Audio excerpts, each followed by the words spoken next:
Well, it's a lovely day here in Tarry. I'm looking out the window again. But how do we know it's a lovely day? Well, I won't turn the camera around to show you because I'll probably never get it pointing back again. But I can tell you the sun's shining, it's a blue sky. I could go and measure the temperature. It's probably not that warm because it's not early in the year. But there's a number of metrics or measures I could use. Or perhaps I should go out and talk to people and see if there's people sitting out and saying how lovely it is, or whether they're all huddled inside. Now, for me, this sunny day seems like a good day.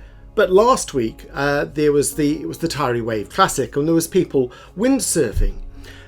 The best day for them was not a sunny day. It was actually quite a dull day, quite a cold day, but it was the day with the best wind. They didn't care about the sun, they cared about the wind. So if I'd asked them, I might have got a very different answer than if I'd asked a different visitor to the island, or if you'd asked me about it.